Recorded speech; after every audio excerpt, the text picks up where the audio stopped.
64లో ఐఏఎస్లు ఐపీఎస్లు చాలా మంది పేర్లు చెప్తున్నారు. ఐఏఎస్ అధికారులు ఇచ్చారండి, ఐపీఎస్లు ఉండరండి. ఐఏఎస్లు చెరుకూరి శ్రీధర్ గారు ఇచ్చారు, నాగులాపల్లి శ్రీకాంత్ గారు ఇచ్చారు, అజయ్ జైన్ గారు ఇచ్చారండి. వీళ్ళు ముగ్గురు కూడా ఆ రోజున ఉన్నటువంటి కమిషనర్ సిఆర్డిఏ ఉన్నారు. అదేవిధంగా ఐ థింక్ ప్రిన్సిపల్ సెక్రటరీ ఎంఏయుడిగా ఉన్నాడు అజయ్ జైన్ గారు. ఏమేమి జరిగింది, మంత్రులు ముఖ్యమంత్రి గారి యొక్క ఈ సిఆర్డిఏ మీటింగ్లో పాల్గొనేది వీళ్ళే కాబట్టి వీళ్ళు అవన్నీ రాశారు. అదే కాకుండా కొంతమంది సిఆర్డిఏలో ఉన్నటువంటి ఉన్నతాధికారులు కూడా ఐఆర్ఎస్ నుంచి వచ్చారు. ఒక అతను ఢిల్లీ నుంచి డిప్యుటేషన్ మీద వేసుకున్నారు. నామా రామకృష్ణ అరవింద్ అని చెప్పేసి ఒక అధికారి, రామ్మోహన్ రావు గారు అని చెప్పేసి ఒక అధికారి, వాళ్ళు కూడా 164లు ఇచ్చారండి. అవునండి, వీళ్ళు మమ్మల్ని ఒత్తిడి చేపెట్టి ఈ అలైన్మెంట్ మార్చారని చెప్పేసి ఆ 164 స్టేట్మెంట్ ఒకళ్ళ న్యాయస్థానంలో నాకేమన్నా అన్యాయం జరిగితే మాత్రం ఆ 164 స్టేట్మెంట్ నేను పబ్లిక్ పనిచేస్తానండి రేపొద్దున. ఆ చెరుకూరు శ్రీధర్ గారు ఏం చెప్పారో చదువుకోండి మీరే, మీడియాకి ఇస్తా నేను. అది దాంట్లో తేటతెల్లం అయిపోతుంది. చెరుకూరు శ్రీధర్ గారు ఒక మ్యాజిస్ట్రేట్ ముందు ఇచ్చారు, నాగులాపల్లి శ్రీకాంత్ గారు ఏం జరిగిందో చెప్పారు న్యాయమూర్తి గారి ముందు, అజయ్ జైన్ గారు ఏం జరిగిందో చెప్పారు, అదేవిధంగా ఉన్నతాధికారులు సిఆర్డీ వాళ్ళు ఏం జరిగిందో చెప్పారు. ఇన్ని ఉన్నా కూడా నేను మిస్టేక్ ఆఫ్ ఫ్యాక్ట్ కింద నేను కొట్టేపిస్తానికి నేను గౌరవ న్యాయస్థానాన్ని ఆశ్రయిస్తాను అని అంటే ఖచ్చితంగా ఆయనకి న్యాయస్థానం మాత్రం అండగా ఉండదు. ఒకవేళ వ్యవస్థలు మేనేజ్ చేస్తే నేను సుప్రీంకోర్టు దాకా పోతాను. చాలా సెక్షన్లు కూడా పెట్టినట్టున్నారు కదా సార్ అయితే. సార్ అది చాలా క్లియర్ అండి. అదే చూద్దాం, ఐపీసీలో 120B అండి క్రిమినల్ కాన్స్పిరసీ, అదే 420 చీటింగు, సెక్షన్ 33, 34, 35, 36, 37, 166, 167, 217 ఇవన్నీ కూడా ఐపీసీ కింద పెట్టారు. అదేవిధంగా ప్రివెన్షన్ ఆఫ్ కరప్షన్ 1988 అని పీసీ యాక్ట్ ఒకటి ఉందండి. దాని కింద 13(1) ఒకటి ఉంది, 13(2)A ఒకటి, ఈ సెక్షన్లు పెట్టారండి. చాలా క్లియర్గా ఉన్నాయి. ఆ అట్రిబ్యూట్ అయ్యేటటువంటి సెక్షన్లు తీసుకొచ్చి పెట్టారు. ఏ నేరానికి ఏం జరుగుద్ది, వాళ్ళు ఏం చేశారు, అంత తేలిగ్గా పోలీసులు పెట్టరు కదండి. ఇప్పుడు సీడీలు ఉంటాయండి, కేసు డైరీలు ఉంటాయండి. కేసు డైరీ అనేది పార్ట్ 1, పార్ట్ 2 ఉంటుంది. పార్ట్ 1 అది మనకి ఇవ్వరు, ఎవరికి ఇవ్వరు, మనకి ఇవ్వరు, ఎక్యూజ్డ్కి ఇవ్వరు, అది కేవలం కోర్టుకే సమర్పిస్తారు. కానీ పార్ట్ 2 మాకు ఇస్తారు. పార్ట్ 1లో వాళ్ళు ఏం రాసుకుంటారు, ఇవాళ ఉదయం లేచిన దగ్గర నుంచి సాయంత్రం వరకు ఎవరి దగ్గరికి వెళ్ళాము, ఏమి వివరాలు సేకరించాము, వాళ్ళు ఏమి ఆధారాలు మాకు చెప్పారు, ఏం చేశారు, మేము ఏమేమి పని చేసాము, ఇవి మొత్తం రాసి ఉంటాయండి. మొత్తం ఆ కేసు విచారణకు సంబంధించి A to Z బిగినింగ్ నుంచి ఎండింగ్ వరకు సీడీ రాయాలంటే పోలీసులు ఎంత కష్టపడి పనిచేస్తారండి. ఒక కేసుని తేల్చడానికి 2.5 సంవత్సరాల పాటు పనిచేశారండి. వందలాది మంది పోలీసులు పనిచేశారు నిజాన్ని బయటికి తీయటానికి. ఇవాళ దాన్ని అడ్డం పెట్టుకొని నేను కొట్టేస్తాను అని చెప్పేసానంటే, కొట్టేపించుకుంటాను అని అంటే అది అన్యాయం కదండి. రెండోది నేను ఇంకోటి కూడా అడుగుతానండి, మీ ద్వారా ప్రజలు కూడా తెలియాల్సింది ఉందండి.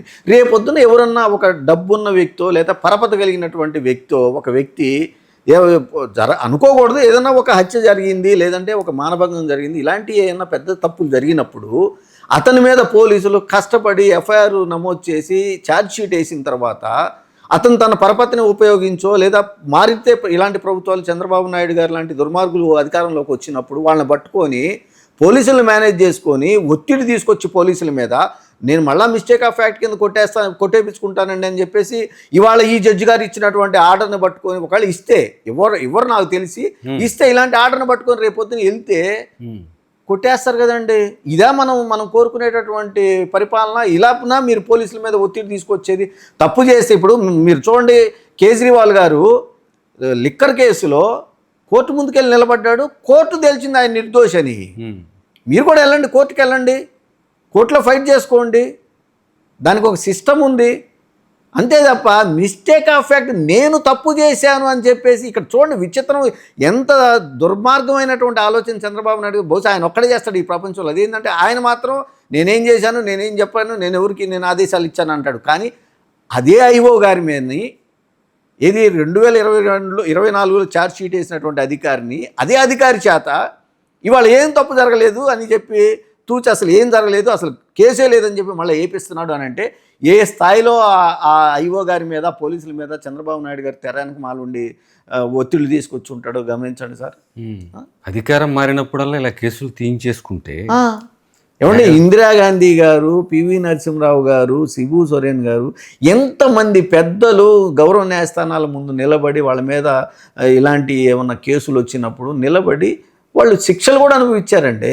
అందాకెందుకంటే పాకిస్తాన్లో మన ఈ మధ్య చదివాం, పాకిస్తాన్ దేశంలో ప్రధానమంత్రి జైలులో ఇప్పుడు కూడా ఆయన ఉన్నాడు కదండి, క్రికెట్ కెప్టెన్ ఇవాళ కూడా ఉన్నాడు కదా, జైల్లో ఉన్నాడు పాకిస్తాన్లో ప్రధానమంత్రి, మాజీ ప్రధానమంత్రి.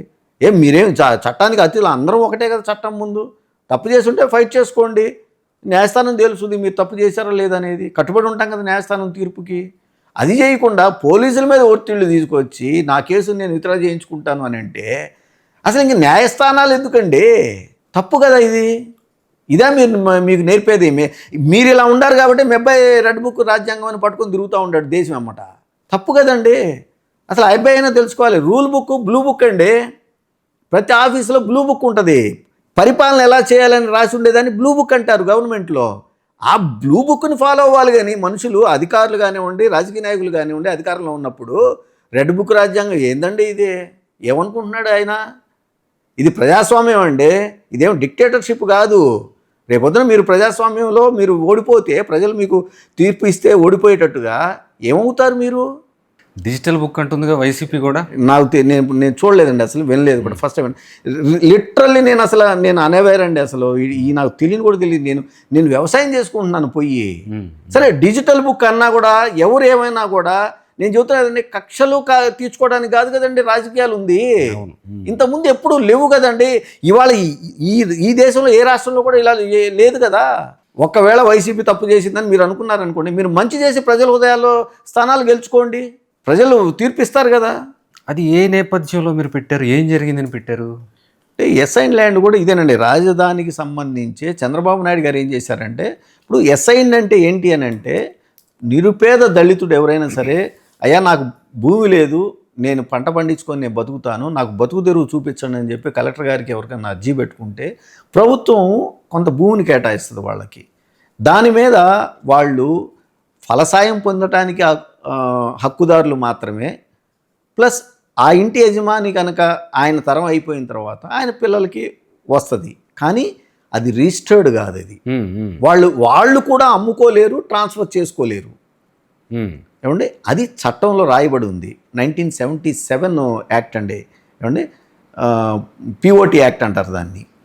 అంత గొప్ప యాక్ట్ ఉండగా ఇదే రాజధాని ప్రాంతంలో తుళ్ళూరు, తాడికొండ, మంగళగిరి, తాడేపల్లి ప్రాంతాల్లో ఉన్నటువంటి దళిత సోదరులకి సుమారు 2500 ఎకరాలు బిఫోర్ ఇండిపెండెన్స్ కూడా అండి. నేను డాక్యుమెంట్లు చూశాను. నేను 1947 ముందు కూడా అసైన్ చేసినటువంటి డాక్యుమెంట్లు ఉన్నాయి వాళ్ళ దగ్గర. అలా గవర్నమెంట్ వాళ్ళకి బతకడానికి అని చెప్పేసి భూములు ఇచ్చింది. వాళ్ళు బ్రహ్మాండంగా బతుకుతున్నారు, తరతరాలుగా బతుకుతున్నారు. అది కూడా ఎంత అండి, ఎకరం, అరెకరం, 2 ఎకరాలు మించు అసలు లేదు అసలు. అలా ఉన్నటువంటి భూమిని చంద్రబాబు నాయుడు గారు ఎప్పుడైతే ఇది రాజధాని అని ప్రకటించంగానే ఆయనే ఏం చేశాడు, తన మనుషుల్లో కొంతమందిని ఎంచుకొని వాళ్ళని రియల్ ఎస్టేట్ బ్రోకర్ల కింద సమాజానికి పరిచయం చేసేలాగా చేసి, మీరు వెళ్ళి ఫలానా దళిత సోదరుడి దగ్గరికి వెళ్ళి మీరు మీ భూములు కనుక రాజధానికి ల్యాండ్ పూలింగ్ కింద ఇవ్వకపోతే అది ప్రభుత్వ భూమి కాబట్టి ప్రభుత్వం లాగేసుకుంటుంది అని చెప్పేసి, ఏమీ మీకు ఇవ్వకుండా లాగేసుకుంటుంది అని చెప్పేసి ఒక అపోహని, ఒక తప్పుడు ప్రచారాన్ని చంద్రబాబు నాయుడు గారు తన రియల్ ఎస్టేట్ మనుషుల ద్వారా పంపించేసాడు. ఇక్కడ ఉన్నటువంటి దళిత సోదరులు ఆ వార్త దావానలాగా వ్యాపించేసరికి భయపడిపోయారు. భయపడిపోయి ఏం చేయాలి తోచనటువంటి పరిస్థితుల్లో ఇదే రియల్ ఎస్టేట్ బ్రోకర్లు ఏమన్నారంటే, అయ్యా నీకు ఎటు ఏమి రాదు, ఊరకపోతుంది, లాక్కుంటాడు, ఇదిగో ఫలానా సుబ్బారావు గారు లేదంటే వెంకట్రావు గారు వస్తున్నారు, అప్పుడు ఎకరం 4 కోట్ల దాకా ఉంది అక్కడ మామూలు స్థలం, పట్టా ల్యాండ్. సో నీకు 20 లక్షలు, 25 లక్షలు, 10 లక్షలు ఇస్తాడు, అది తీసేసుకో, ఊరకపోయేదానికన్నా ఈ డబ్బులు వస్తాయి కదా అని చెప్పేసి వీళ్ళ మీద ప్రెషర్ పెట్టారు. ఈ భయపడిపోయినటువంటి దళిత సోదరులు ఏం చేశారంటే, అసలు రాని దానికన్నా ఇది ఎంతో కొంత నయం కదా అని చెప్పేసి భయపడిపోయి వాళ్ళకి ఇచ్చేసారు. ఈ పట్టాలు, ఈ అసైన్డ్ పేపర్లన్నీ కూడా ఇచ్చేసి ఇచ్చేశారు వాళ్ళకి. ఇచ్చేస్తే ఇక్కడ అసలు ఎంత దారుణం చేశారంటే, ఆర్డీఓలని, జాయింట్ కలెక్టర్లని బెదిరించుకొని లొంగ తీసుకొని వాళ్ళ మనుషుల్ని పెట్టుకొని చంద్రబాబు నాయుడు గారు వాళ్ళ ద్వారా రిజిస్ట్రార్ వ్యవస్థని మొత్తాన్ని కూడా తన చెప్పు చేతల్లో పెట్టుకొని రిజిస్ట్రార్లతోటి కొనగూడనటువంటి దళిత సోదరుడు అసైన్ ల్యాండ్ని పెండింగ్ రిజిస్ట్రేషన్లు చేయించుకున్నాడు. పెండింగ్ రిజిస్ట్రేషన్ జరిగిపోయి దళిత సోదరుల భూములు మొత్తం ప్రైవేటు వ్యక్తుల చేతుల్లోకి అన్యాయంగా వెళ్ళిపోయిన తర్వాత ఏం చేశాడంటే ఈ వెళ్ళిపోయే ప్రక్రియలోనే పట్టా భూములకి ప్యాకేజీ ప్రకటించాడు. ఏం ప్రకటించాడంటే 450 గజాలు ఒకటి రెసిడెన్షియల్ ఇస్తాము, 1000 గజాలు వాణిజ్య సముదాయాలు ఇస్తాము అని చెప్పాడు. వాళ్ళకి ఇస్తామని చెప్పి ప్రామిస్ చేశాడు. వీళ్ళకి ఏమీ రాదు అనే దాని మీద ఎవరైతే కొనుక్కున్నారో బయట వాళ్ళు వాళ్ళకి ప్యాకేజ్ ఇచ్చేలాగా జియో ఎంఎస్ నెంబర్ 41 అని చెప్పేసి ఒక తప్పుడు జీవోని తీసుకున్నారు.